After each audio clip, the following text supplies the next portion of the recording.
expectation of the students as well as what were your expectations as parents. And I do have children that are in school, and I went to one of the schools where one of my daughters go, convent in St. Andrews, and the teacher was explaining a lot of what will be done. There are a lot of new issues that they now have to take on board, take into consideration. So it means that a lot more is expected of them as teachers, yes? And so we have to commend those who take on that kind of responsibility wholeheartedly. Because there are some in the profession that tend to believe, well, that is not part of my job description.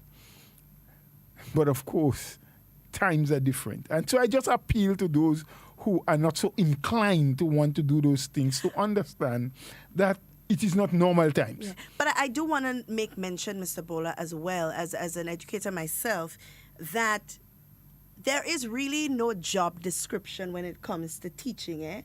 No. When I say no job description, there is no set in stone way in which you should teach. Because it is such a diverse field, because you're dealing with so many different minds and attitudes and characters and learning abilities, that it is very difficult to use one brush or one size to fit all, The ruler. one ruler to paint everything. Yes. It is kind of difficult to do something like that. So it's more of, when somebody goes into the teaching profession, and that's how I feel it should be, and not just teaching, but things like nursing and policing and these things, it must be something that you're passionate about. Yep. It has to be something that you, against all odds, would do. Yeah. Despite challenges, still would get up in the morning and want to do it. And that is how you should feel about teaching in particular, because you have to take into consideration the fact that you're looking at a young, impressionable, it's like taking a blank slate and painting onto that blank slate every single day a different color until you can get a beautiful mural out of it. That is what teaching is really like. When you go to... Just for survival. There are those who do it as a career. There are those who see it as a profession. There are those who take it on as their calling.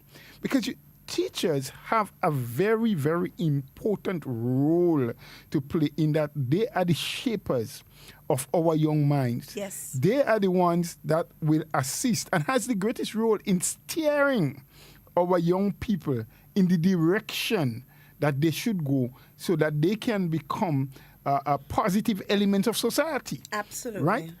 But so to our parents. Right? So I don't want to make it sound as though it is just the teacher's job to shape the mind.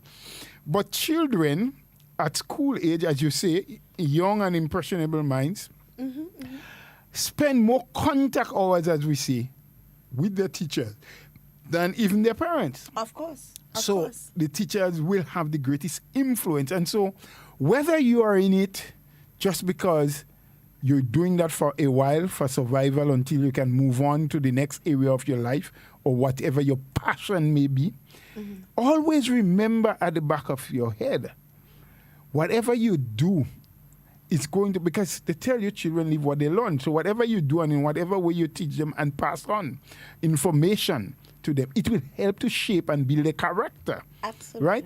And if you help to shape people with good character, I believe that Grenada will be better off for it. Of course. And we all will enjoy it, including you who pass that information. If you do or say things to them that will shape their minds in the wrong way and give them the wrong impression and bad character, we all will suffer as a result of it, including you who have done it. So, and one can argue sometimes, and I can start feeling in the way I think. Some people say, well, yes, if you know that, and teaching and the teaching profession is so important and means so much, why don't government do more for the teachers? And I do agree. More needs to be done. But how? How do you get the more done? Is it a case where the government must say, no, well, okay, we give you a salary increase by 100%? And that means everybody gets it as a teacher, whether you're performing or not? Or do we now put a system in place and say, hey, we have ways of grading you. We come up with a structure that is acceptable by everyone, Yep. the unions, the teachers, the government, civil society, everyone, and says, listen, for those who reach those targets, they will get a certain incentive. So it's like you have a basic salary. Some salespeople work like that. At the end of every month, there is a basic salary that they get. So whether you make one sale or not, you get that. And then the rest of the money, you make it based on sale. A certain percentage of sale. I think insurance, a lot of insurance people work that way too. So you don't come into the job knowing, well, okay, at the end of the month, there is 2,000, there is 3,000, there is 4,000. Performing good or not.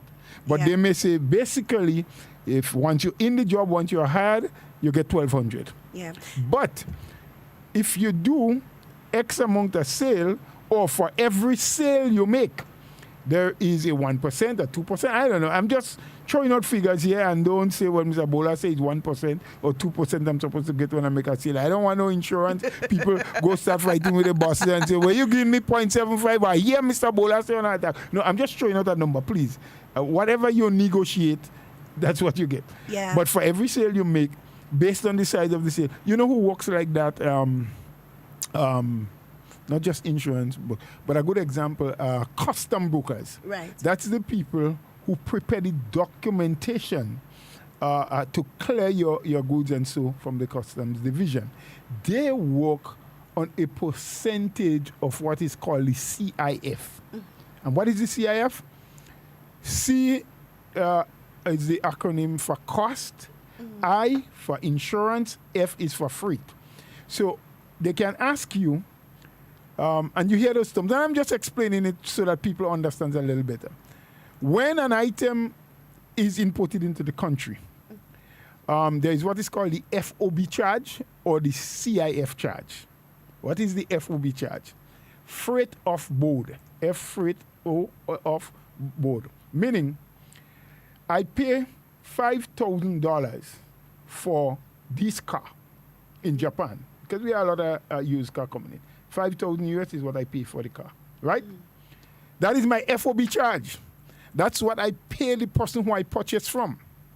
But by the time the car gets to Grenada, there is what is called the CIF charge. Why?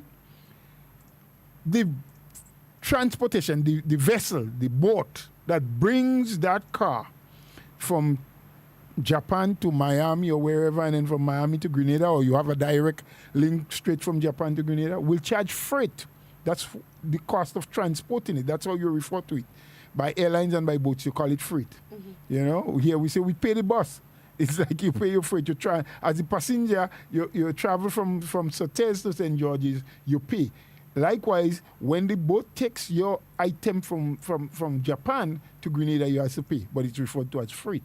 But there's an additional cost that almost all exporters and importers incur. It's called insurance. So you pay a cost for insurance. So if there is a loss or significant damage during the process of transporting from point A to point B, from the sender to the receiver, the insurance is the one that you make a claim to cover that damage, that loss, whatever have you. Yes? So that's now how you get to the CIF charge. So cost, which would be the FOB charge, the freight of board, the cost of board, and the CIF will now be an inclusion of the cost of the item, the freight to ship the item, and the insurance to cover the item during shipping. And that is what taxes and duties are charged on. And that is what the broker, the custom broker, used to say, hey, to clear your item, my charge is 1% of the cost, the CIF charge. Yes? So maybe that's the way we may have to look at the teaching or some other professions, not just teaching, but because we are talking education and we are congratulating teachers and students and parents and institutions and people who work on the side, because there are some people who are involved in assisting children to get their education that are never seen or never heard of. Yep. They are not in the government system. They are not a teacher. They're just into civil society and maybe quietly making their contribution on a weekly, monthly, or annual basis. They may be helping decide. There are some families that decide, we have been blessed. We both husband and wife is working, our children are doing well. So at the end of every school year, whatever books our children use, we'll put it out there, not for resale, but to give it to needy families who then don't have to go through that cost of purchasing books for the children. They may hand on used pieces of uniform because they buy new ones for the children.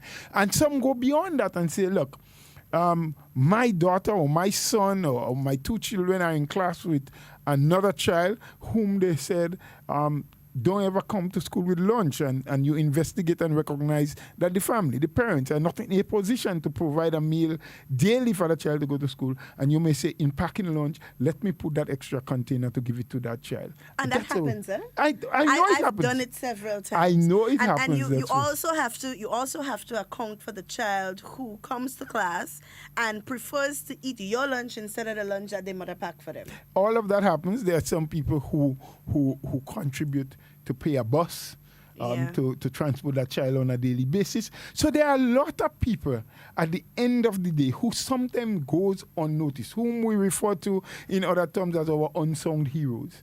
They do their little do. They don't go on Facebook and talk about it. They don't put up a picture of them handing an envelope to that child. They don't take a photo of the container lunch that they send to school for that child and post it up on Facebook. They don't put a photo of what they give, but they do it in their own little way because they think it's the correct thing to do. They feel that they're doing what is expected of them as one human being to another, and no one ever knows. I'm hailing all these people and say, congrats and thank you and continue and encourage others to do. I mean, sometimes when we look inward, we complain regularly about the lack of this and the lack of that and what government doesn't do and what government didn't do. Do we ever examine? We say it here on this program already. Do we do introspection? Do we look at ourselves, look at our community, look at our neighbors and say, hey, you know what? Sometimes I do up a nice big meal for my family on a Sunday, and that is your right because you feel that you work hard and you think that your family should have a feast and should enjoy themselves. I am not condemning you, but sometimes there are leftovers. What is that? You left on the stove, you throw it away because sometimes you don't even have a dog. Or you put it into the refrigerator and 1 week passes and you don't use it again. And, the children don't need fridge food here. You throw it away.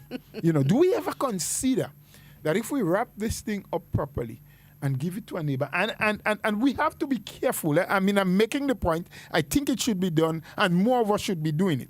However, we have to be careful because you don't want to create an additional dependency syndrome because that is rampant in Grenada. Yep. Dependency syndrome is rampant in Grenada. So you don't want to create that. But you talk to the neighbor because you have certain observation. And that is another thing that happens. We observe things. We see where people are going wrong. But instead of calling them aside and trying to have a civil conversation with them and getting them to understand your viewpoint and what you notice and why you're telling them, we go out on Facebook and we lambaste. Yeah. We go on the platform and talk about what is happening to so-and-so person, what is happening to these hungry children, and what the government doing about it. Yeah. And sometimes all it really needs or it takes is you having a civil conversation with the person or persons who are involved. And it doesn't mean dictating to them. It doesn't mean demanding from them. But sometimes it means just speaking to them, just saying to them, listen, this is what I observe. And if you would like, I want to give you a word of advice. You're being calm. You're being sensitive. I want to tell you that things can change if you decide to change. And here is how I see you can change. Why don't you try that for this week and see how it will work out? Why don't you give this a try for a month? This is what, and if you feel disposed to say that, this is what my family and I have been doing. Yeah. This is how we have been doing it. And you know what? If you're going to try this is how I can assist you. An assistance to someone to make the change from where they are to a better place, to make that positive jump, that quantum leap, doesn't always mean taking money from your pocket or your purse or your bank account to give to them. Sometimes it simply means tapping them on the shoulder and saying, I am looking. I see how you're trying. Congratulations. Because, continue. Often we see, and I know we strain from the topic just a little bit, but often we see posts on social media about people suffering and people seeing trouble and people struggling. And while that may be true, in a lot of instances, do we really think going on social media and saying people struggling actually helping the people that's struggling?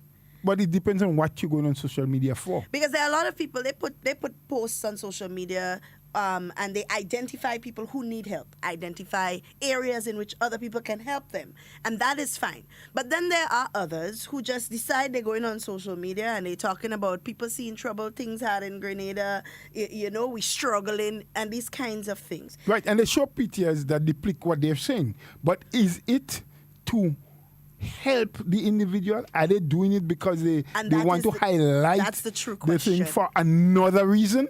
Because there are a lot of people who does that for various reasons. Somebody on the live is saying sometimes a person not even aware that they're doing what they're doing is wrong.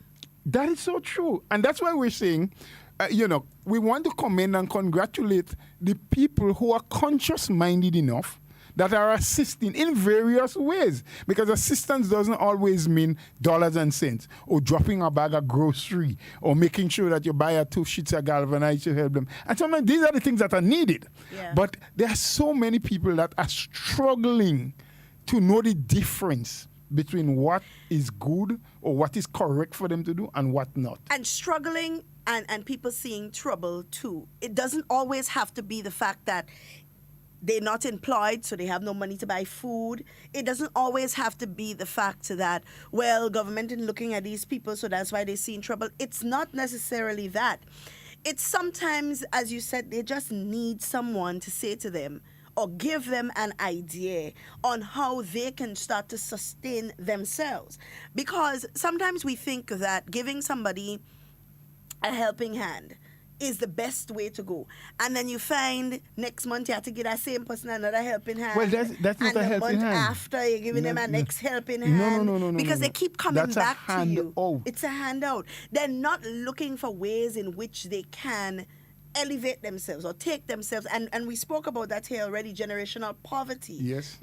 How can I move from where I am to where I want to be? What mindset do I need to change to get me to the place that I want to be in the next 10 years or the next 15 years? I heard recently of an incident in St. Andrews where there was a young lady who was featured on the news and so on regarding in fact, I know the young lady personally, where she lived and so on. Mm-hmm. And I decided, well, I go and listen to hear what the whole story is, not from the news, because sometimes the news can be very one-sided. Yes. They don't ask. And that piece of news was one-sided. It was very one-sided because when I got the actual meat of the matter and the truth in the story, I was angry because... Well, Ms. Duncan, let's say when you got more truth. Truth. Because what the news depicted was also true. But the lady is living in a deplorable condition. But it was a narrative. Right. But there's a rationale and a reason why she's there. Mm-hmm. And that part is what never came out in the news. Because whoever the reporter was failed to investigate and get another side. Remember, I always say 3 sides. 3 sides. Your side, my side, and the truth. And we have to do better in terms of in investigative journalism. Investigative journalism doesn't mean just finding somebody to get one side of the story and then feature in that side.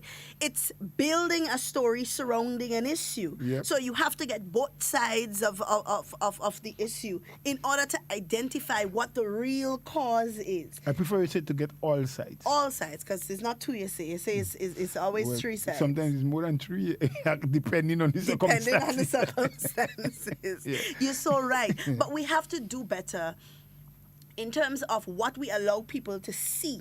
You know, what story we're really trying to push out there. Because people living abroad will hear that Grenada in such a bad condition, and when they come here and they experience it, they want to know, well, what bad condition really are we talking about? There may be a few families that are experiencing difficulty, but on a whole, can we really say that Grenada is in a bad condition? Well, it's not, and I do agree, and we cannot defend the fact that whatever systems are put in place, whatever programs are there to assist people who are most in need of this assistance, there are always a few people who fall through the cracks for various reasons. Yeah. Yes? Some people may want to attach it to the political affiliation, and sometimes it has nothing to do with that. Because some people feel that when one political party is in office, that they neglect people who are anti their political party. And you know, I know for a fact that that's not true. Well, the government has never set any policy in place to say that if you don't follow. And someone was making the point. You know, I think it was on Beyond the Headlines on last Monday night when Mr. Andal was there, was saying that there are some people when they go for a job interview, they are being asked which political party they support. I've never heard of that happening. Well, if that is happening, I honestly do hope that it is not in the public service. I mean, if a private individual, while I still condemn that and don't believe that that should be the basis for anyone to get a job. But if a private individual has his own private establishment and he decides, well, you know what, the people I'm hiring, and I'm not saying that that is the right thing to do, but he decides, well, who I'm hiring, I want them to be of the same political persuasion like myself. Yeah. You do it. But if it is happening in the public service, I call on Mr. Andal at this time to identify who, where, and when those things happen. Because I think it is something that the government should look into and would want to look into. But Mr. Bola, also, I don't see how that could happen, because I know of instances where you have... you know what? Let me not say that because that might put me in trouble. I don't think you should say that. But you can't see how it can happen. I don't believe it's happening. Yeah. But it is not impossible because you're dealing with human beings, right?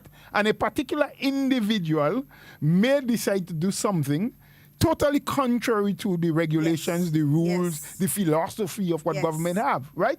That is possible. You know, while I don't believe it is happening, but it is possible that it can happen. If it is, we need to know who, where, when. We are beginning to have an affliction here in Grenada, and that affliction has to do with people making generalized statements because they don't want to be held accountable for the lies that they're telling. So, for example, you'll hear people saying, oh, Grenada corrupt. Grenada has so much corruption. Yes. Now, if they are put to the task and asked to identify areas, and that is what must start happening. But of course, the shows and programs that they go on will never pose that kind of question to them, because we all know why. It would defeat the purpose of the program. Yes. But we must start asking the question, well, identify areas of corruption. Let us know where the corruption is. Who is involved. And who is involved. Because if you know of corruption, it means that you will know who it is involved, where it's happening, how it's happening, what what manner of corruption it is, and all of these things. You would know that. Well, you should at least have some details. Of course. To be making such a statement. If you are blaming somebody for corruption, if you are blaming an entire country for corruption, then I want to make sure it's not me that are involved in corruption. So you must tell me that where I am working is not a hub for corruption. You must tell me who is involved in this corruption. And these are the kind of things that we need to start saying as Grenadians. Instead of going out there, because I've seen people all in the diaspora saying, Grenada has so much corruption, but where is this corruption? And they haven't identified it where. They call names sometime, but even in calling names, they can't tell you what the corruption is or how they corrupt. And you know, having said that, Ms. Duncan, what it does is, even if you can pinpoint or identify an area where there is some corrupt practice or practices, one area of governance or in the service or in a sector, does that mean, which was the same point I made at the beginning, we paint everything with a roller. Same roller. We don't take a thin brush and decide we put in an edge, we cut in an edge here because that needs to be in a different color, right?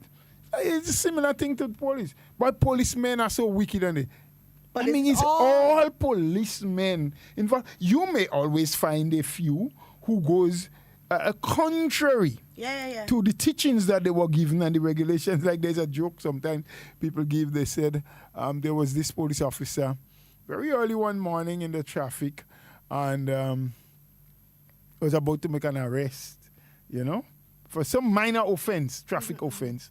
And a little group of people that was wrong, they say, oh, yes, officer. They're wrong. They breached that. But, use your discretion now.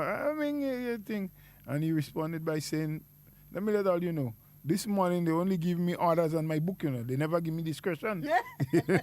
So sometimes, that was meant to be a joke. Officer, don't arrest me for that. It's a joke I heard and I just wanted to say it. So sometimes we just go out there because we want to achieve one particular thing. And the king of those things are people in the main opposition party. They paint everything with a broad brush. Oh, and nothing is done for agriculture. So much corruption in Grenada. The government only studying tourism. Well, tell me, all these feeder roads, even now, there's over some $50 or $60 million being invested with the second phase of the feeder road. Right. Roads are being done in several communities and so to assist farmers to bring in their input and to get all the produce. So much is being done in housing. There's been a great amount of work and expenditure. Money is being put in for equipment and for physical structure, for health. It is not where it should be. It is not where we would like it to be. We are not first world or modern in our healthcare, but we are getting there slowly because it takes time, it takes energy, it takes training, it takes attitudinal transformation. The people who are into the system, and we can complain and say, well, it's not being done fast enough, but we can't just paint everything and say it's not done. So getting us back to the point we were making, we need to commend so many people, and I commend the teachers who are doing well, the principals that are setting the kind of structure and ensuring that the environment within the school setting is conducive for learning and a happy place for people to work. We commend them. Some of you go beyond the call of duty. You work with little resources, but you do well. And we call on others who have not had that similar kind of attitude and approach to look at those who are being successful with what they're doing and start adapting it. We could have a better country and a better place in almost every sector if all of us just sit, as we say, do the introspection and say, listen, I complain all the time. I call on people to do better. How am I doing as an individual? Am I a positive influence or a negative influence? And you know what?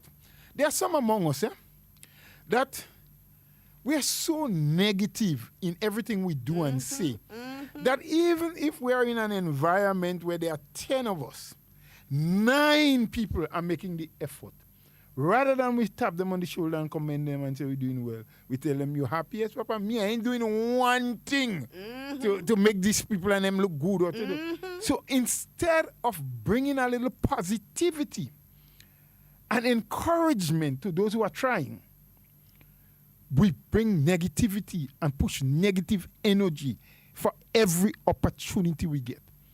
Who does Grenada really belong to? As Black Wizard once sung, show me your will. Who have a will for Grenada?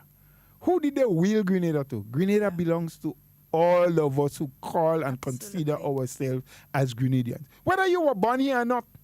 Because there are some people who come to this beautiful little piece of rock that we have, never was born here, and consider here as their homeland and will sacrifice for this country. What am I doing as a Grenadian to help my country move forward? I think we have a caller. We do. We have a call on the line. Good morning. Yes, good morning to you. Good morning. And good morning to the doc again. The brave professor. Right, how are you doing today? We okay. We Right. okay. You know, I don't know. Is the radio stations operating in tandem today? Well, I'm not sure. Okay, everybody's on the same topic, you know. Yes? What? All the talk shows is on the same topic. Well, look at that. Yeah. I wasn't aware. Yeah, and as it relates to the school children and the exam, you know, I want to congratulate every single one of them. Those who got the 20s and 18 and 17 and 16, and those who get less and those who didn't get. I want to congratulate them. And to those who didn't get, press on, you're going to get. Yes. But what disturbed me is that some people are dissatisfied that I need to waste the time that some children is doing this volume of subjects. Education is about knowledge. And the more knowledge you attain, is the wider you can spread it. Yes. You see, science and technology expanding. And the world is changing and changing rapidly. You cannot operate with limited knowledge. The days of maybe 2 and 3 subjects is gone. You have to broaden up that perspective of understanding of things so you can converse on a wide level. And if there's an opportunity that's available on the higher end, you can take it also. You doesn't know what part of the ocean you're going to fall. True. And so I'm saying to those people who are criticizing and feeling that it's a waste of time with this amount of subject, please don't do that. You have to congratulate the children who have the capacity to expand and even push them further. And those who are lagging behind, pull them up, because the world is calling for that kind of knowledge, expansive knowledge for survival. And this is young people who have to manage themselves, so we must not criticize them at all. Motivate them. I want to bring to your attention, you heard me talk about putting roads with my monies and so forth and so forth. Yes. I got news yesterday that one of the roads which was done and have created 2 large-scale farmers are now creating another large-scale farmer where he has put a road, an alternate road from that road into his farm in the same area. So we'll be having 3 large-scale farmers in that area. As you talk about helping people, or in order, instead of giving people something every day, you show them the way, help them to attain that. And this is what I am trying to do. I want spin-off in everything that I do. So even though it's my property and you see you can do something that you expand yourself, do it. Yeah. Recently, may give you an experience. A lady came to me for some supporters to buy after she didn't see me for about 6 months in the land. But I have not been getting my support for years, so it was a shock to me. However, I said, go ahead and take your support and then you'll come and pay me. But you know something? That's about 4 months ago. I have not seen her yet to get my money. But I'm happy. I'm very happy that my property is making a difference for somebody. And I don't feel hurt about it, because a past cannot help her in another way. But if you can take this up to help herself to grow, yes, I'm happy about that. And I'm free to do that to anybody. Helping somebody to go to the next level to survive, because the world is becoming a harder place to live. I thought I should relate that to you. All right. Thank you so much for your contribution, caller. You have a good day. You have a very, very blessed One day. thing I want to make note of, Mr. Bola. Oh, Lord, the calls have already started flowing in. Let's take this call quickly, and then we'll get back to that point. Hello, good morning. Hello, good morning. Hi, good morning. Yeah, how do you do, Miss Duncan? I'm good. How are you? Not too bad, Mr. Bowler. I'm fine, brother. Yes, I'm not sure that there is much I can add to what you and Miss Duncan would have said. What I just, Even though it's gravy, we're taking it, man. More with some of the things that you would have said. I mean, you all are just on point, you know, and so on. And I'll just repeat some of the things that I always say, and maybe some of the things that you would have said also this morning. And I always say that we must be the change that we want to see. Yes. Right? We have to be the change that we want to see. Period. Because we cannot expect everybody and everything around us to change, and we remain the same. And some of us are just too negative in attitude. And adopting that kind of negative attitude, continuing to harbor such negative attitude will not take us anywhere. We have to be responsible as a people, and we have to do everything we possibly can to make a difference, right, to change around things. Yes, I'm not saying that things don't need to change. A lot of things need to be turned around. A lot of things need to be changed. You know, a lot of things we are tired doing maybe the same thing over and over and getting the same results, which are not satisfactory results, right? But we need to do better than that. But, you know, I must take issue with some of our people. And I question the sincerity of some of these people. And most of them are supporters of the main opposition party. And not just, well, the ordinary supporters, sometimes I pity them because they are parroting, they are listening to their leaders and so on. And I question the wisdom of some of the leaders and some of the things that they say. Because to me, they are just helping to keep people where they are, to keep them in maybe poverty, as we like to say. Yes. You know, they have these people and them cocoon. They have these people and them just been misled into believing, you know, things that are not true, you know, and not being realistic. You have to help people to be realistic, because sometimes we may not have to give people to help them improve the situation. In some cases, we could contribute. But if we speak to people and we're being real with people and we tell them, listen, you cannot blame government or politicians or somebody else for all our woes, for what happened to us or what didn't happen to us. We have to get up and get. We have to do for ourselves, right? And for our family, our children, maybe grandchildren, and so on. You know, to make a difference in the society, we complain and complain and complain with little work, with little action, you know, and so on. And this thing sometimes gets to me, especially when, well, Facebook is a medium that I don't like at all, because it says only melee what's there. Sometimes, you know, sometimes the things you see, it sickens. Not too long ago, I was searching for, I think it was the program, HARDTALK on Facebook, and I came across a young lady from St. Patrick's babbling. Well, persons have told me about it in the past, about the program and the kind of things that she said. And, you know, I was really taken aback, and I felt sad over some of the things that she had to say. And she was speaking specifically at that time about the health system. The health system. And she run down the health system to the lowest. She's what she didn't say. She went on to say that recently she had an operation, and when maybe her doctor or somebody recommended that she could have get it done at the hospital, where it would have cost a little or nothing, she said no. She didn't have confidence in the system, so she went on to do it at, I think it was St. Augustine, where she paid close to 3,000, she said. We heard but at least she had the money from her savings. She could have taken it out from her savings and pay and what have you. And then some time ago, she was, I think, in New York, and she was traveling on a train, and she came across a prominent Grenadian lawyer, and she said, I could call his name, Mr. Anscombe Clouden, and they had a conversation, and he said he was up there to do his medical, and because there's no hospital in Grenada. I want to hear this. I say, Lord, and this is what we are sending out to the world. Yeah. I'm saying, so if you hate Dr. Mitchell or you hate the NNP, you don't like the government, are you going to get to the point of that level of destabilization of your country? I mean, but is what they're saying, is that true?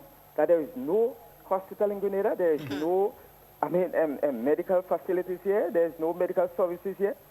But on the contrary, I was speaking to a gentleman not too long ago. In fact, I visited him when he was hospitalized. And he had a bad experience. And again, he was consulting with a doctor, his personal doctor, family doctor, what have you, and so on. And I would have thought that he would have recommended that he goes to the hospital, for him to, give him some referral, because his condition was not looking well. She didn't do that. He had to take on his own and go to there. And I know that person is a strong support of them, and so on, and that kind of thing. So he went there, and he told me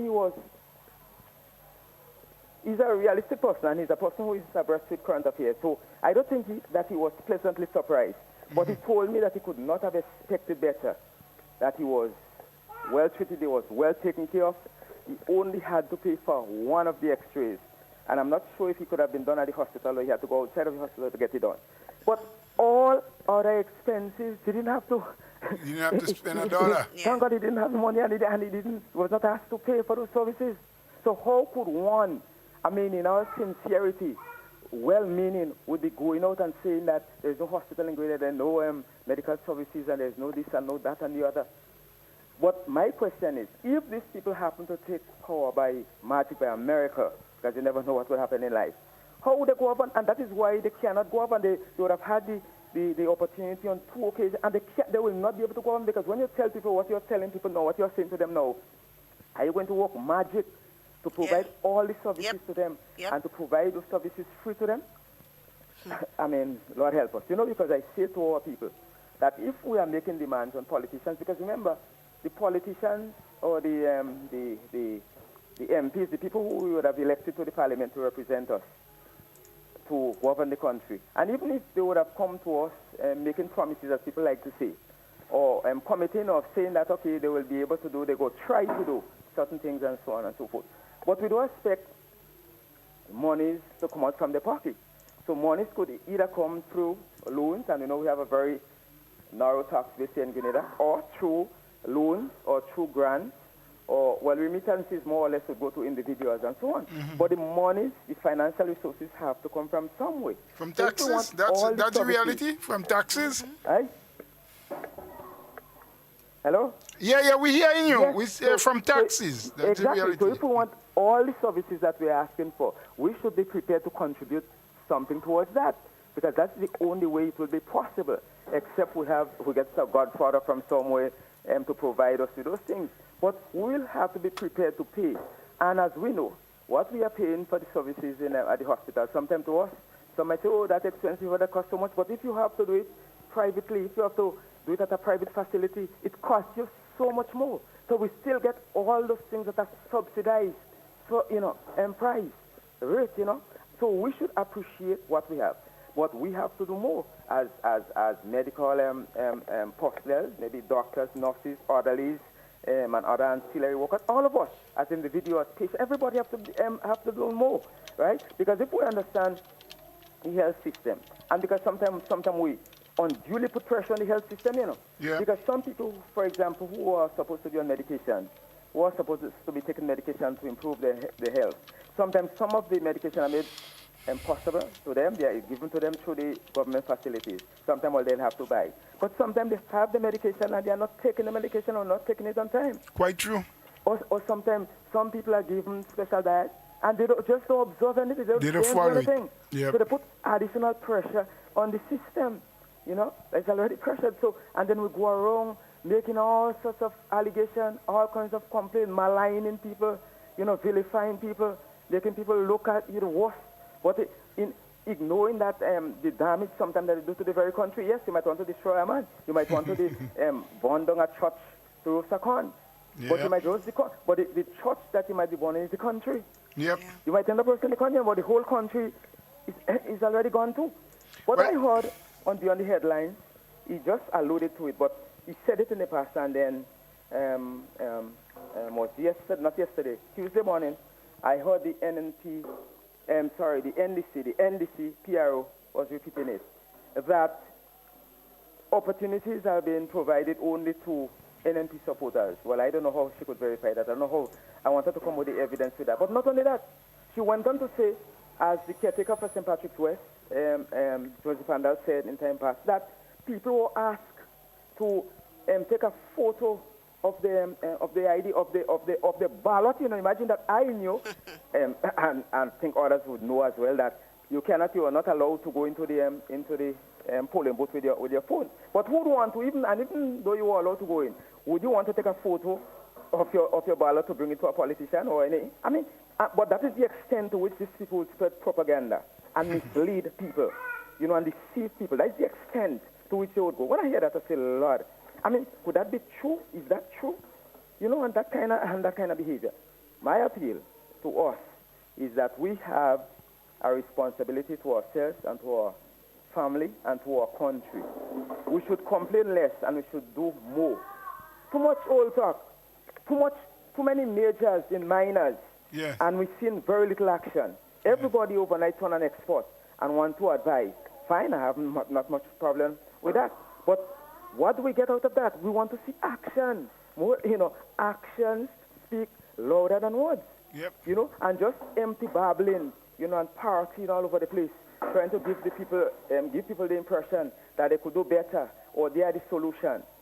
To my mind, from my analysis, from my looking over many years, and from what I have seen and from what I have known, the NDC is definitely not the alternative. And I don't want people to be misled, but what I want our people to do, to play our part. We have a role to play. Things could be changed. We would be amazed, as I say, if we make that change from within. If we did the change that we want to see, we would be amazed to see how the entire community and the entire country would be changed. So let us do more and complain less. Thank you very much. Thank you. That caller had a lot to say, and a lot of what was said are so very realistic. I mean, we must be the change agent. Change must begin with us. Similar to what we have been saying. Let's look at ourselves. Let's introspect. Let's see, what am I doing? How am I contributing? Is it in a negative or a positive way? And that goes for every single one of us. So we had started talking about the teaching profession and commending them. Those who are doing very well, those who are not doing so well, saying let's follow in the steps of those who are doing well. Let's see Grenada as our place.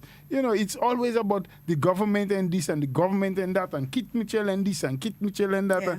And, as though the responsibility of carrying Grenada is only a governmental responsibility. And I really want us to stay away from saying a governmental responsibility, because as I always say, government is a system. It is not just the 15 representatives. Maybe we should it should be better put that we want to see that the responsibility only lies on 15 representatives. When it does not. Yeah. All right. We have a caller on the line. Good morning. Good morning to you, Miss Duncan, and good morning to Mr. Bowler. My good friend, good morning. How are you? Mr. Bowler, let me first congratulate you. I think this morning you are at your very best. Well, people tell me that all the time, but that's who I am. Very well this morning. Thank you so much, Cliff. You fight a good fight earlier on WeiVybz. On another RealFM. And today, no, you're fighting a very good fight. I want to congratulate you for being in the lead and always being in the lead. But I am one that give licks when it need to be given. Well, give me mine. I know that. I could take it from you. No, I am agreeing that the party and government is not vocal enough when matters are thrown at them. We need to have a better structure when matters are thrown at them. A lot of the things that you say this morning should be rebutted when this statement was made by the radio station, by the news. Yes. And it is really unfair for personnel carrying out news to take one side of a story and put it out as practical news, as fact news. And the state machinery have not condemned it or corrected it. You made a very good effort this morning to correct what was said. But where is the different ministry and personnel, and where is the party personnel to correct those mistakes when they have been made? If we don't correct them when they have been made, if we don't have the ammunition to fight, if we don't have the facts, we will be continued to be bound by those people who are making it their duty to stabilize this government. And too often we have been saying that, and the same thing going on. Look at the amount of information you give today. People wasn't even aware that structures are put in place, whereas I agree in the beginning, these people are living in the back of Simunde, was not properly put there or was not properly placed there. But you all have made different changes. But have it been properly explained to people? Here they're blaming people. They're blaming the politician. They're blaming the minister. They're blaming the minister for the girl's character. Where is the personnel to explain? There are a group of people in Grenada, once they get message, they go with it, and it becomes the gospel to them. Yes. So if we're not on top of them, if the party not on top of them, if the government not on top of them, it still go down to 10 people, or 25 people, or 100 people as nothing. The people that are condemning government and saying corruption, as you say, I have not seen one point out directly. But you don't tell me that people still ain't going to believe that it's corruption here and corruption there. Yes. because you've not been able to counteract it. And it is over time that the state have a machinery that can correct that. We don't want to be like Mr. Terry Forrester again, who said that he used to write a piece of paper and give him, and he just go and say it. We don't want to be that. For 30 years, there was writing piece of paper for him and give him his say. And he's saying what is on the piece of paper without knowing whether he has truth or he ain't not truth. Let us raise our standard above that. That when we are combat with these kind of statements, that you can have somebody who can speak out of them as you have done. As you have done. But we must get it from other sources too, not just from you. If you're not there, what happened? It is over time that those things happening. When people making noise, and we do not, other people like us out here who will want to correct those statements, do not have the facts. Wake up, please. Ask the party to wake up, and ask the government to wake up. And give us the ammunition if you want us to fight for you as soldiers out there. Okay. Because a lot of statements have been made. A lot of statements have been made. And we know we have more facts. Look at what happened with the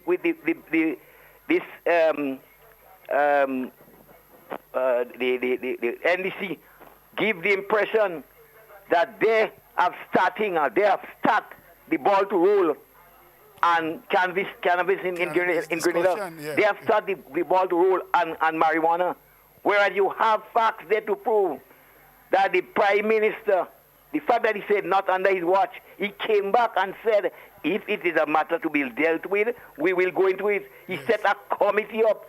How much persons are aware of that? Yes. We have to take the lead. Yes.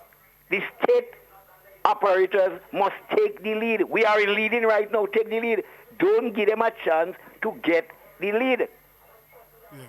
Because the NDC gave the impression that they are the only party and the first party to talk about marijuana, legalizing or doing anything about marijuana. Whereas we have facts to prove that the talk have started with the NMP already. Yes. Wake up, please, Mr. Bowler. Thank you. Not you directly, Yeah, but I you are in a understand. position where you could speak to those in authority to wake up and take the lead. You understand? Thank you very much. You're welcome, and we thank you for that. And, you know, the caller is correct. In fact, we have admitted on this program here. You remember when the issue about the St. George's Market came out and the vendors went out protesting? We've said, listen, here you have the government intending to spend over $6 million to upgrade the facility for these people. But did they know that? Did they understand that? They were out there protesting about, they are being pushed out of the market. But why? Nobody explained to them. And we've said on this program here many times that it is not the fault of the vendors. While we agree that sometimes the best way to deal with issues is not through protest, but through dialogue, inquire, have information. But it is also the responsibility of those in whose hands the authority is laid to bring information to the people and make them know. So we are a bit slack on that, both party and government. We can deal with a lot of party issues here because this is a party program. We can give governmental information when given to us, but we cannot authorize the government to give us information if they don't. Yes, and sometimes we hope as much as is possible, and it's not our fault all of the time, because a lot of maybe a few government officials are very reluctant to speak on different programs about different topics, because we have to be cognizant of the fact that NDC activists are bullies. I'm not going to lie about it. It is a fact. It is the truth. Even I have experienced it, so I know. They are bullies. Once you start to talk about things contrary to what their narrative is, or you start to bring out facts that are in support of what, even if you are not in support of the government, but you bring out facts that show light on what government is doing, anything that is putting NNP in the front line, they tend to attack you. That is what they do, right? So you have government officials who are very reluctant, because I've tried to get government officials to come here and speak, apart from just the representatives, to come here and speak about things that are happening in Grenada, things that affect Grenadians, information that is needed for Grenadians. And they are reluctant because, look, and I'll take for example the issue with Miss Lisa Douglas from NIS. That is a perfect example. When she came to our general convention as a representative of the National Insurance Scheme to speak about an issue that was relevant to the people of Grenada. There you had a large gathering of Grenadians, and then they went on to social media and they went on to different radio programs and lambasted the young lady, talking about how she went on a political platform and talk in support of government. But that is her job. Her job is to speak about the things that are happening in the NIS. She came, she did that, and they bullied that young lady into submission. So that is what when the caller is saying that more needs to be done, more information needs to be given, we are absolutely cognizant of the fact that we have to do more in terms of giving information. But in order to do that, we have to have the support of the people. And I say that because sometimes you hear and see things happening and the people are quiet. Crickets. You can hear a mice squeak. You understand? But when it comes to things of propaganda and things that they feel go get a lot of likes and shares and jump up and melee, everybody loud.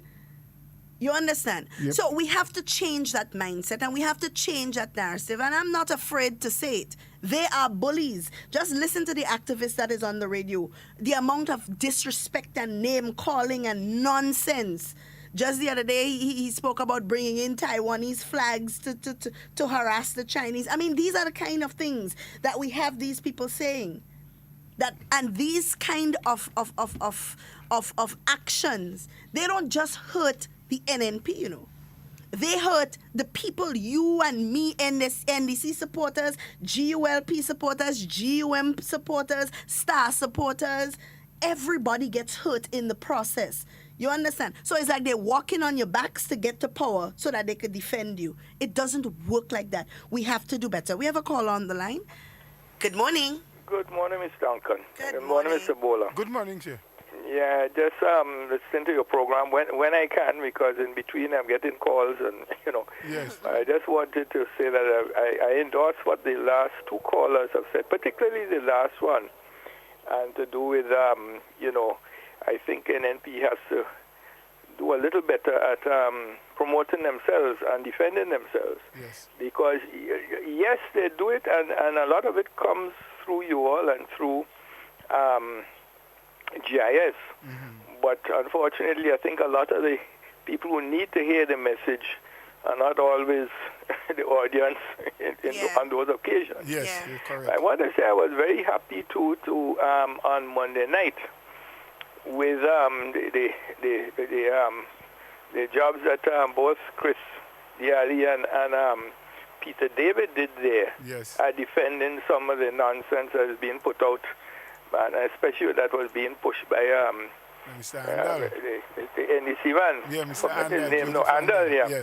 And, you know, but it's things like that you need, and whatever medium, you know, you need to do it on. But I think we need, especially when it comes to the projects, you know, yes, because there's so much misinformation, and there are those who want to believe anything negative and stupid, and you know, it's hard to deal with that, but still we have to find a way to get the truth out there, you know, because I mean, even the fact that they were saying that the project in the north there in Lebanon was Chinese. It's Chinese, which is absolute nonsense. Yeah. Yeah, but I mean, and if you don't correct that, people run away with it, and you'd be surprised the people who you'd meet who would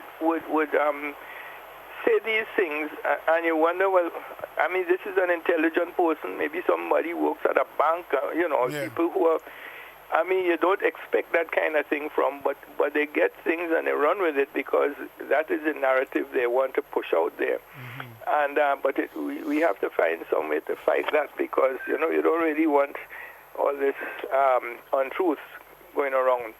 But I just want to say one other thing, I was a bit not too happy when I heard Dr. Mitchell say that he's thinking of stepping down, because I know he mentioned that before and that, you know, it's time and so on, and I understand that because we are both about the same age and I know what he's talking about. Yes. But, I mean, I think he's a lot more fit than I am anyhow, and I mean, you know, much more capable. Yeah. But I just figure that, you know, in a storm like what we're going through and what the world is going through now, you ought to be careful not to change your captain if he's a good captain.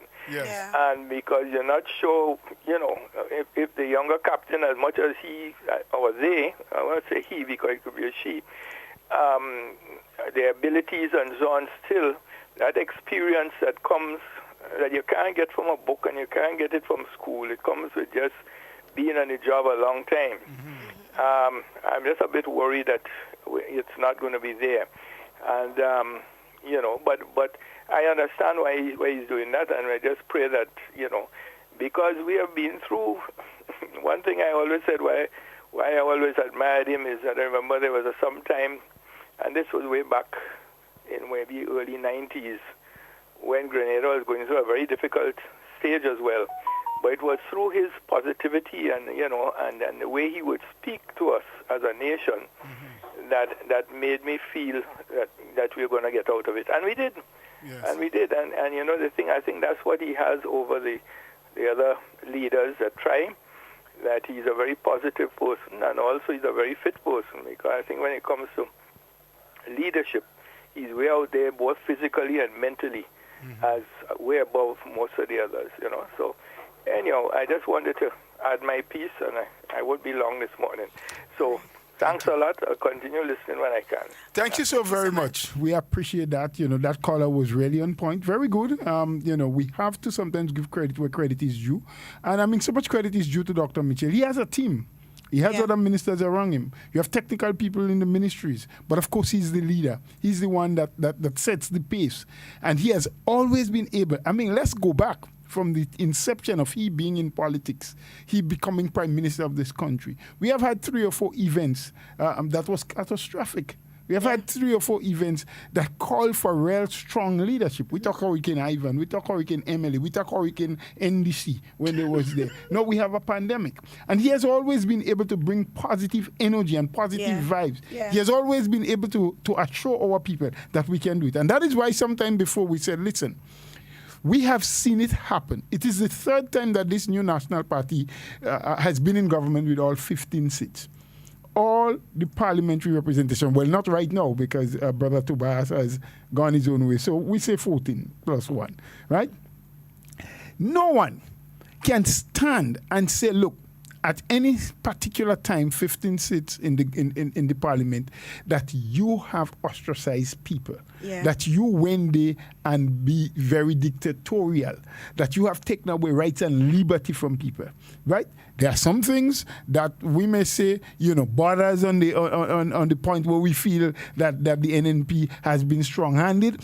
So be it. And that is based on your interpretation. But maybe that had to happen in order to get things going. We are a people, and we have to sometimes go back into history and understand where we came from. And that we were brought here from Africa as slaves, our foreparents, and that a lot of what we do has to happen by people pushing us.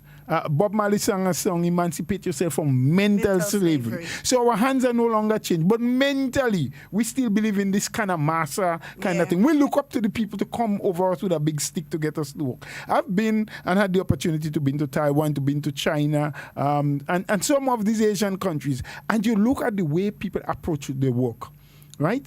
You don't know who the supervisor is, but people work. They respect time. They are disciplined in that way. As West Indians, we are not. As Grenadians, we probably even worse off. You know you have to start work at 8 o'clock, but we strive and we stroll into work at 10 past, at quarter past. And then when we come, we want to go to every desk and say hello to everybody. We had to pick up the phone and call our friend and say, girl, I reach. So. At 9 o'clock, we have not started doing anything positive yet. And 12 o'clock is lunch, eh? But no, we start at 11:30. When 11:30, we put down the phone, we close the book, we say it's lunchtime now. Yeah. So we go at least 15, 20 minutes earlier before 12, and we still come back 1:30. And when 2 o'clock are they done? let's look at it critically. Let's look at ourselves. That's what we're saying. Let's do self-introspection. And yes, we blame the 15 representatives. And maybe they should do more. Maybe they have to highlight these things more. Maybe we have to become more conscious. And they must lead the process. But it is not a job for only the 15 representatives. Yeah. And as the caller have said, I want to take the opportunity at this time, we have done it many times before, to really, really and truly commend Dr. Mitchell. He has done a tremendous job in helping to transform this country. Absolutely. Did he make mistakes? Certainly. Because he's human. Were there things that, in retrospect, you thought could have been done different? Certainly. Yep. But let's add the positives that he had brought to this country, the transformation that has taken place in Grenada over the last 20 years that he has been involved in, the way he has been able to guide this country and pull it out. Remember, in 2013, when NNP came back into office after the people, voted them in, we were in a situation where public servants wasn't getting their salary on time, where unpaid debts to private sector people was 60 million and counting. Yeah. Within weeks, the government came and salary had to be paid, and everyone got their salary on time. Of course. That month end, and that has continued up until today. And as you're making that point, I saw recently someone posted that Grenada being had boasted for a year or so that they had been the most vibrant, it had the most vibrant economy in the Caribbean. They were doing the best. And now we are down to nothing. Now, I want to know which economist this individual spoke to that says we are down to nothing. Imagine from March till now, every public servant, and this is worse than a recession, eh? Of course. This is worse than a recession. You have less than 50% of revenue being collected at any given month, right? But yet, public servants were paid on time. Social programs continue. Every single one. Seed payments were made even before the time that they were supposed to be made. Hampers were being distributed to people in need. Equipments, right? PPE equipments were given to hospital workers. Well, in these COVID times, much more money than what was budgeted for the Ministry of Health had to be spent. Of course. Also for the Ministry of Education, because you had to do more to ensure that now that our students are going back to school. Exactly. That they're in a safe environment. So it was not just about opening the schools and children go in and out. You have to make sure that the classes are smaller. You have to make sure that they are sanitized. So I think about 300 new people as ancillary staff. Auxiliary staff, yes, they had to be added. And to be them, paid, yes, for sanitize and keep our children of the classrooms safe. And so but on. not People don't know that. Only that people know that. It's been said. They are just those who are wicked-minded enough. And that took me to the point where you talk about the NDC operatives being bullies and everything. However, though, I still say that we have to give the information. And let them bully us. Let them say what they have to say. Let them call us whatever name. Because it's our responsibilities as supporters and members of this party to give the truthful, factual information to the people. Then the choice is the people on. Do you believe what was said by the NNP operatives or the NDC operatives? That's your choice. Whatever choice you make. But let both sides of the story But let both sides be out there. We cannot become terrified. Yep. Because we think they're going to bully us. Yeah. Right? And that has been happening, and that is what they expect. They said the hardest fight goes to the strongest soldier. Let's all be strong. Yeah. Let's do what we're supposed to do. And I am not advocating war.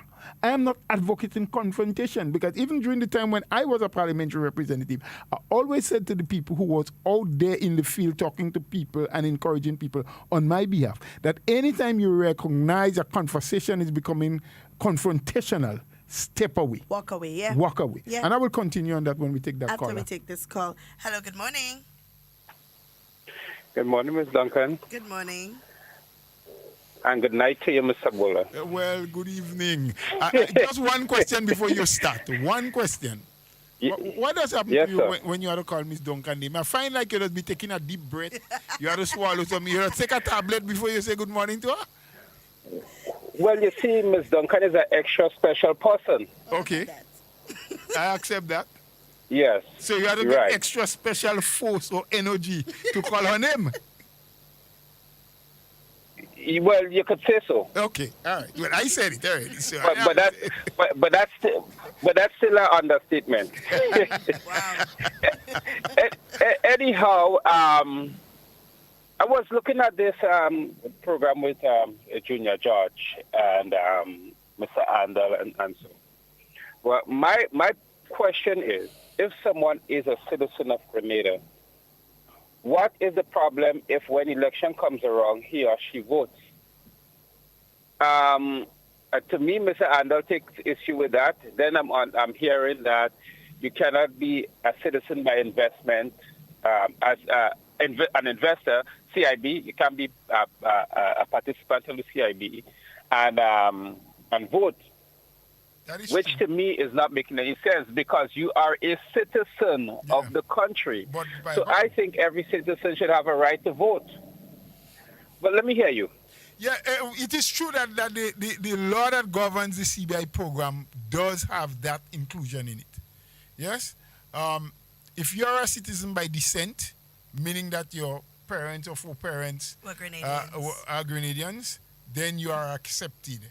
But that specific way you've become a citizen because of an investment that you have in the country, citizen by investment, that's why it's called so, you can't.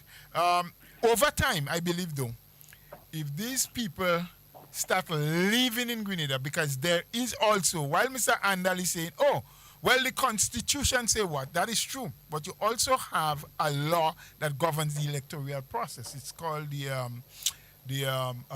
what's the name of the law? The People's Representation Act, I think it is. Yes, or the Representation of People's Act. One way or the other. I hope I'm calling it correct. Either the People's Representation or the Representation of People Act. And in that act, it specifies, even though you are a Grenadian by birth or by descent or whatever, there are other qualifying factors that can allow you to vote. One, you must be ordinarily resident in the country for at least 12 months before your name could get on the voters list. So if you are a citizen of Grenada by the investment program, by the CIB, so you get a passport, but you don't live in Grenada, you still cannot register because you have not been ordinarily resident in the country for at least 12 months. And that is in the Representation of People's Act. So, sometimes these guys come across and they say things, the Constitution say. The Constitution say you have to be a citizen of Grenada to vote. But there are other laws, and these laws have to be in conformity with what the Constitution says. The Constitution is the principal law of the country. And you cannot put a law that goes contrary. That's why they tell you, well, that piece of law is unconstitutional. But the representation of people... That's what I was about to say, Mr. Bola, because there are laws that are... they are violating the Constitution. And I'm not just speaking about Grenada, right across the board in every nation. Yeah, but do you have an example that's of why, in Grenada? What about loophole? Is there a loophole that, one, because this thing could spiral out of control? And if that is the case, where one cannot, if you're a citizen by investment, you cannot vote, you're not allowed to vote. What if there is a loophole? Because lawyers look for loophole, and I'm saying what Mr. Anders said, this thing can spiral out of control, and some lawyer finds some kind of loophole in the thing, and then take the government to court, whichever administration is in power, that's different to the government, and then things change. No, I understand you're saying that even though you're a citizen, you have to be in the country about 12 months. Yes. So, but what about loopholes? Well, that is the point I'm making to you, Even though you are a citizen, as he's pointing out in the Constitution, because the Constitution says you have to be a citizen to be able to vote. And it just says that broadly. Yes. But now there are other legislative qualification that causes you to vote. So yes, you are a citizen of Grenada by birth. You were born here in Grenada. You don't live in Grenada. So if you are not ordinarily resident here for at least 12 months, then you should not be able to register as a voter. And it says the only thing that qualifies you to vote It's not whether you carry a Grenadian passport or a Grenadian ID card. It's that your name must be on the voters list in the final printed list before an election. Right. And that is why, periodically, every quarter, the electoral office puts out an addendum to the list. So there is the original list, and because we have continuous registration in Grenada. So as people continue to register, every quarter, that list goes out. So if there are 100 people that register for this quarter or 1,000, we call an addendum. That goes out at the end of every quarter, which every political party that is serious about their work need to scrutinize. They need to go through that list. Right, yes. Right? They need to check it because there could be irregularities. And that's why there are objection forms. So, for example, when a list comes out, the political party must have its scrutineers on the ground to check that village by village, polling division by polling division, and be able to put a face to every name. So you see, there are some people who don't want to do their political duty, but wants to get into the thing and be elevated. Now, in this work of politics, no elevator to take you to the top, you know. You have to climb the steps. Whether it is 100 or 150 you have to climb the steps. You have to take it step by step. So if you find a name on your list, because people could try things, a guy and living, who is that person? You do your investigation, then you can make an objection and say this name has to be removed for such and such reason. Now, the electoral office, because you say that, would not just go and take that name out.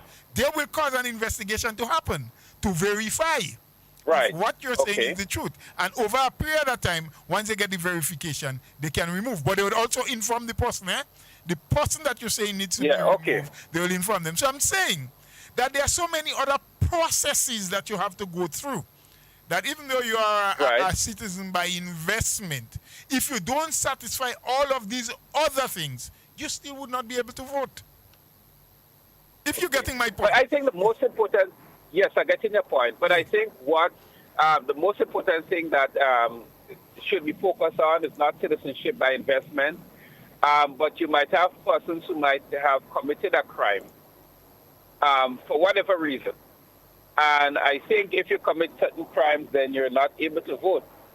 I think the government should revisit that. I don't know if our laws has that in it. I've never come across that or heard about it, except that you are incarcerated at the time of election. So let's say, for example, you commit murder, and at the time of an election, so prior to committing murder, you were on the list. You were there. Your name was there. Right? You have always been living in Grenada. You have always been living in the constituency where you're registered. So based on what the law is saying, you are entitled to be registered and to vote. But at the time you commit murder and you are incarcerated at the time of election, you do not have that liberty and that right for the prison officers to take you from prison and bring you to vote. That right is being denied. That right is taken from you. It's taken away. Well, I ain't saying it's taken from you. You deny yourself of it by virtue of the crime that you have committed. Right. Yeah? So once someone is incarcerated, it does not have to be for murder, but incarcerated. Yes. Maybe for stealing a coconut or whatever. Whatever. Once he or she... You don't have that power or that right to be taken to the polling station to vote and go back in there. Once you're in there, you lose that right. When you make your time, based on the sentence you are given, you back out as a free person, then of course, again, all rights come back to you. Right, yes. And just one more thing before I leave. I think that the government should look seriously in having overseas voting, because I think, like in the U.S., you might have embassies and consulates. So persons can go there and cast their ballots, because Grenadians are involved in every aspect. And I think the government should seriously look into that. Stop talking or procrastinating and just get the law passed. It's not difficult to pass. It's not hard to do. I mean, I think, and it saves a lot. I think it makes us more inclusive in every aspect of the electoral process. instead of just if you can come in Grenada, if you're registered, then you can come in Grenada, you can vote, and if not, then you can't. To me, it's my personal opinion. It doesn't make sense. I think that the government should reconsider and pass legislation to have this thing enacted. Well, let me just say that quickly to you. Ms. Duncan and I are not legal minds. We are not legal luminaries. At all. We're trying to interpret the law based on how we know it. And I think what you're asking for will need some... It has legal requirements, whether you need to amend the law, change, bring in a new law or not. But I tend to believe that something like that may have to come through a constitutional change. And that's just my layman's thinking about it. I could be very, very, very wrong with what I'm advising you. And that will take something like a referendum for that to happen. But we can verify that if it will need a constitutional change to have that happen, or if it's just a mere amendment of the Representation of People's Act. Yes? So we're not very sure. But I think you can say, with confidence that you're not a legal mind. But I think I heard Ms. Duncan say that she was doing something with law. No, with education. True, with education. You don't even know why you then she is not in that thing. That means he's following me on social media because I posted on social media that this semester I'm taking a course in law and governance. Well, that's what you have to do for what you're going to. You're going to major, but it's in education, but law and governance is part of what she has to do. Oh, my goodness. Yeah. Yes. But good questions. Good questions. Thanks for clearing up certain things for me. Right, yeah, they are good questions. But the last one, we'll try to get some more information from the legal minds as to what it will require for what you're asking. And we hope we'll be able to give some kind of response at some later program. Okay, and I'll be driving down on weekend to get Ms. Duncan to take her to lunch, and then I'll drive back up. Ms. Amanda, Ms. Duncan, I'm taking the plane. I'm driving. That's your Ms. Duncan, business. I don't want to know. Okay, take care. You have a blessed day, and thank you for your contribution. Yeah, and it is something I think that the U.S. is also doing, allowing people to vote outside. Oh, well, they have had that in their life. Yeah. And maybe it's something now that we have those new diaspora policies. See, that is what I had to mention to him, and that just slipped me. Thank you for coming in with that. We should look at, because the NDC has always said that NNP always bringing in plane loads of people. I don't know if they feel like these plane loads of people is not Grenadians that are allowed to vote. But does the NNP really do that? No. I don't know. No, but what I'm saying is, I even if that was the case, yes, these are Grenadians. They are and allowed to vote. And once they meet the requirements, they are allowed to vote, and their name must be on the list in order for them to vote. That's the only thing that causes someone to be able to vote. So whether it's a plane load, a bus load, a truck load, a train load, if they come here and their name is not on the list, they can't vote. Yep. You understand? Yep. So this nonsense that they keep putting in people's head about NP always bringing a plane load of people to vote. People must think for themselves. You can only bring a plane load of people that are allowed to vote, whose names are on the list. So that is the first question that you need to ask them. Are these people Grenadians? Well, are they qualified to vote? Are they qualified to and vote? What qualifies and is that are their names on the list? That's the only three questions that matter. Everything else is irrelevant. Yes. You understand? But he brought up a very good point, because there are people in the diaspora who may want to vote, who cannot at the time make the trip to come here and vote. And that is a really good thing, that, with those diaspora policies that are being put in place. So I know we just have to verify whether it needs a constitutional amendment or just an amendment of the regular electoral laws. Right. We'll be able to take one more calls, I know. And what we're going to do tomorrow, we're going to continue with some more, conversation, letting you guys know bits and pieces of what is happening, because the Government Information Service, GIS, which is the information arm of the government, they have been putting out weekly newsletters that involves things that are happening here in Grenada and so on. Sometimes we post it on our social media page. Sometimes we go to GIS page and we post and we find it there so we can share it with others. I've seen it circulating on WhatsApp and so on, which is good. But we want to take some time to go through some of the things, and especially for the people in the diaspora who are listening, because we've recently found out that we have quite a large listenership in the diaspora that listen via radio. So we want to make sure that these people are well informed of what is happening here in Grenada. And of course, for those of you, because thanks to 91.9 and 91.5, we're able to reach a wider range of Well, I think we're reaching throughout the country now because Right. of the various radio stations that carry this Of program. course. So we it's want to make island-wide. sure that we can provide all of this information through and through for people to understand what's really happening in Grenada. And what we advise is that you can always just go to our Hard Talk page and just post a question. You have a question, you have a concern, you have a topic, you have an issue. They have a comment or probably even a criticism, or because criticism. we take that too. Yeah? You can go to our Hard Talk page. We are on Facebook, right, at Hard Talk Grenada Live. Or you can go to the NNP page as well, NNP Grenada, Carriacou, and PT Martinique, and you can post your questions there. We will see them. Maybe it's an issue that requires us to do an entire program on, you understand, to address certain issues. But you let us know what you are thinking, because that's why we are here, to educate you. And as we say, we are not the repository of all information, but we will do our best to find as much information as possible so that you don't feel left out and you don't feel misleaded. However, what we do want to ask, is that when we give you information, don't just put it in your pocket as a keepsake. Share it. Because while the party and and I had to note that the party is all of us, all supporters of the new National Party, you are the party. The party isn't just the executive arm or the representatives. It's not just them. It's all of us. So when we speak about party, we speak about you and I who vote for the NNP. You know, so we want to make sure. And some people are card-bearing members. And card-bearing members, of yes. the party. And course. anyone can be a card-bearing member. Of All you course. need to do is do an application to say, I am applying to be a member of the party. Of the party. It's a very, very small fee, you know.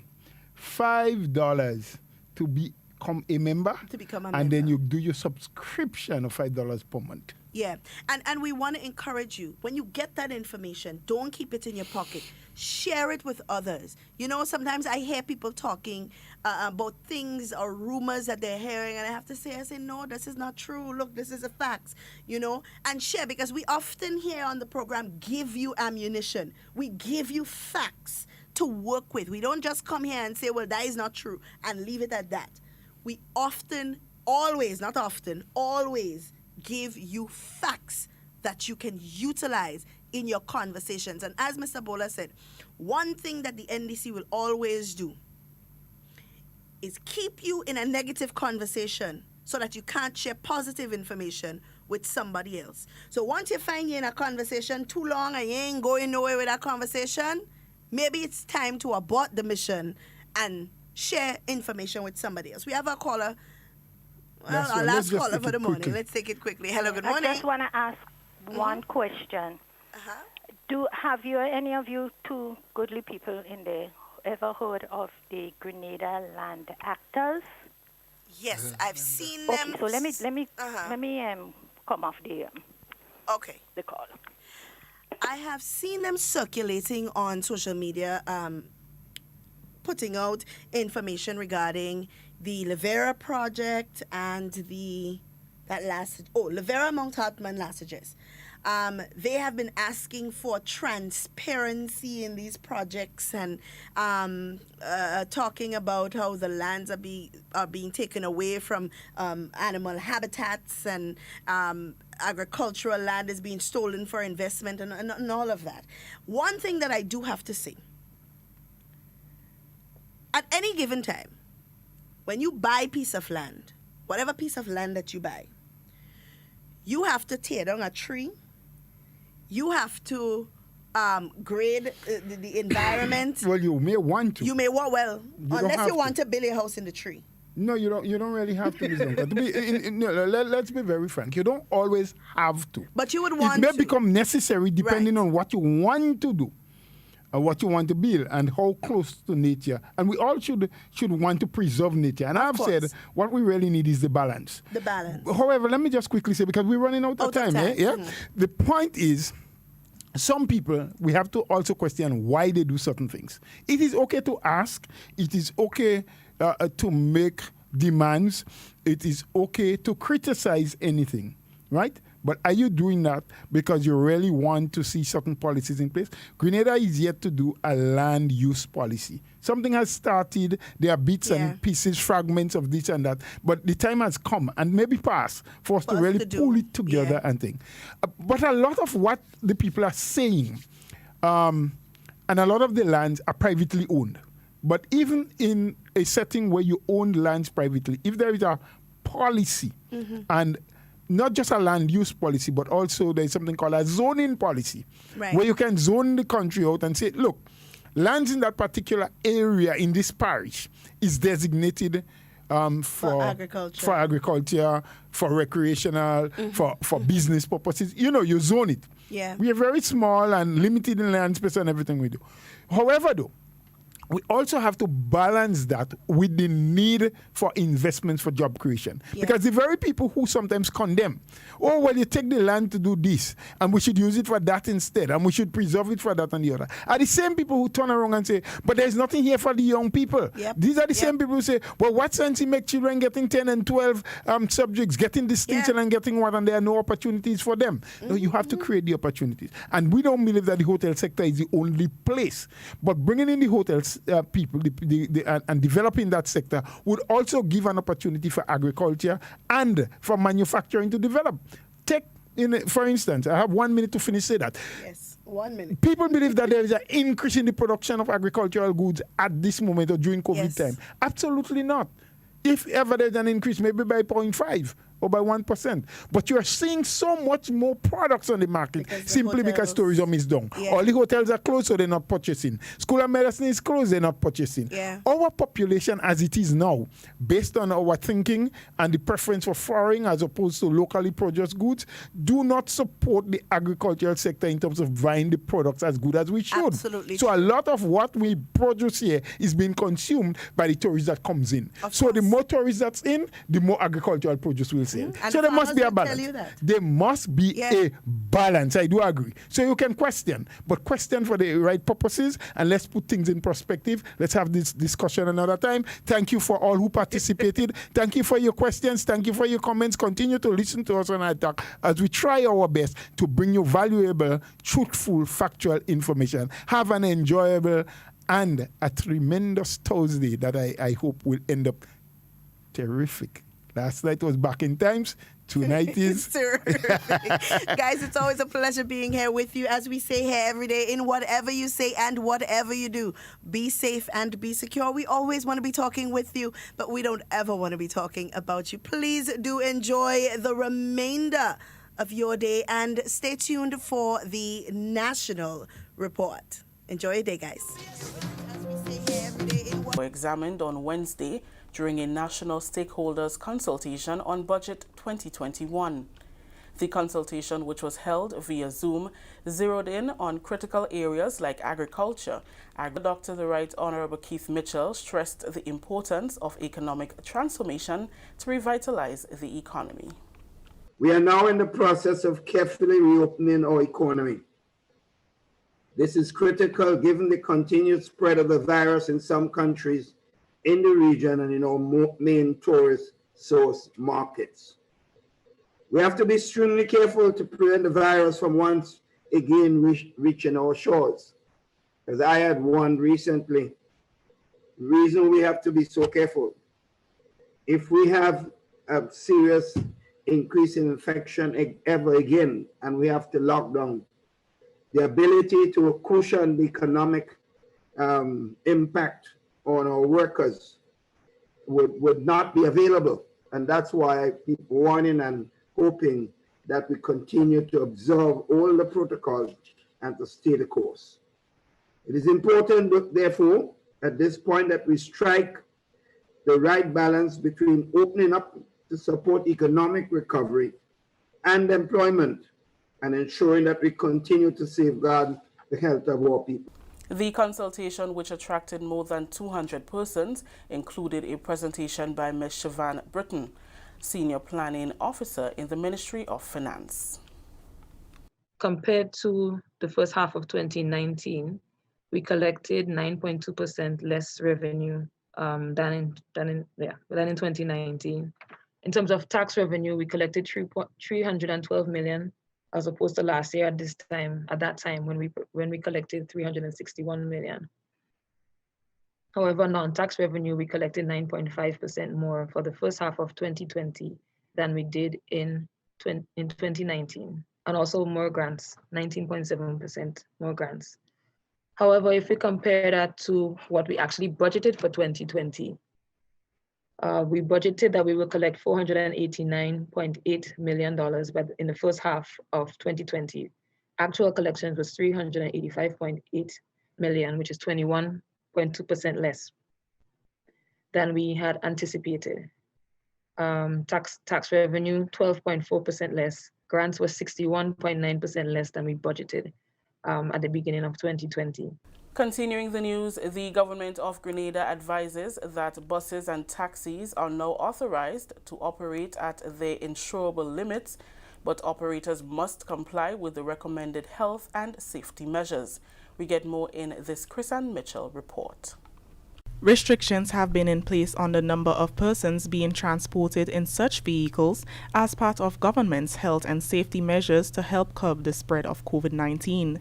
The latest public health COVID-19 regulations allow for buses and taxis to now carry their maximum number of passengers in keeping with their insurance policies. Operators of public transportation conveying persons from ports of entry will be required to adhere to additional protocols to be outlined by the Ministry of Health. Explaining the new guidelines, Acting Chief Medical Officer Dr. Sean Charles said, given Grenada's present COVID-19 status and the challenge in maintaining the required physical distance while using the types of public transportation available locally, the shift is made to allow full capacity at this time. As such, the emphasis is placed on the wearing of face masks or covers over the mouth and nose and hand and respiratory hygiene, along with bus sanitization to prevent the potential spread of COVID-19. With the return of business activity and the reopening of schools, the demand for public transportation has naturally increased, resulting in large numbers of individuals from different settings coming into close contact with each other daily. The continuance of this shift in operational guidelines for buses and taxis will be determined by full compliance with the regulations. The public is reminded that under the COVID-19 regulations, it is mandatory that all persons wear a face mask, shield or covering that covers the mouth, nose and chin while in public spaces.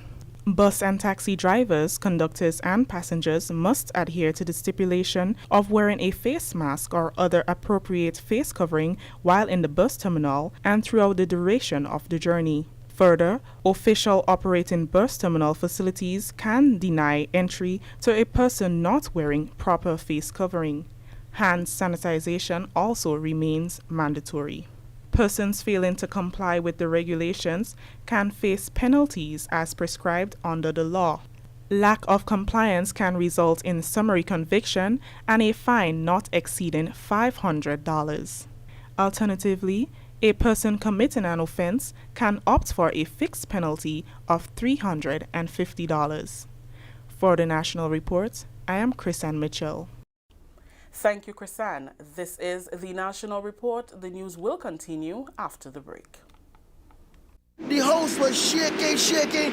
Then said the story here, babe. Crack, and the roof had gone. Man, I was so scared, I nearly wet myself. Only those who have lived it can truly understand the devastating fury of a hurricane's wind. The house across the road just get up and roll over. Hurricane force wind. It's a hazard. Hazards. Take control. Reduce your loss. You can hurricane-proof your home. For example, make your roof more wind-resistant by using screws instead of nails in its construction. Find out more about hurricane force winds and other hazards at your local disaster office. A message from the National Disaster Management Agency and Sedera. Welcome back. The establishment of a national human rights institution is included in the 148 recommendations that Grenada has received from its third report to the UN Council for Human Rights in Geneva. During the government's weekly post-cabinet press briefing on Tuesday, Foreign Affairs Minister Honorable Peter David said the Office of the Ombudsman will accommodate staff to deal with human rights issues. We've agreed, the government has agreed that in the short term that the Office of the Ombudsman will be that office to facilitate with new staff in order to deal with the human rights issues as arise. It also deals with the question of ratification of treaties and conventions like the Forced Labor Convention, a convention against forced labor. We've agreed with that. It also deals with the question of education, the right to education. Grenada accepts that. The reports, which are prepared by the government in collaboration with non-governmental organizations, community groups and civil society organizations, highlight issues affecting human rights in various sectors. Minister David explained that reports are submitted every 5 years. The first one was done in 2010. He said Grenada has already responded to some of the 148 recommendations that were made by the Council. What the report does is outline progress made on the human rights front. We must all recognize that the issue of human rights is extremely important, not just because it affects our citizens and the human rights of our citizens, but it also impacts on our bilateral and multilateral relations. Countries use the human rights report to determine what kinds of assistance you get. So every 5 years we meet at the UN, we present our report, and that report is listened to by members of the UN Human Rights Commission, and they give us recommendations. This year we got 148 recommendations. We've responded to them. Some of them we've adopted, some of them we've accepted, and some of them we're noted, meaning that while we understand the demands in that direction, Grenada is not accepting those recommendations. So there are some that we accept and some that we don't. That story just ended the national report for Wednesday, September 23rd. Let's recap the top story. National stakeholders' consultations continue in preparation for Budget 2021. On behalf of the entire news and production team here at the Government Information Service, I am Rakisha St. Louis saying thank you for joining us. Until next time.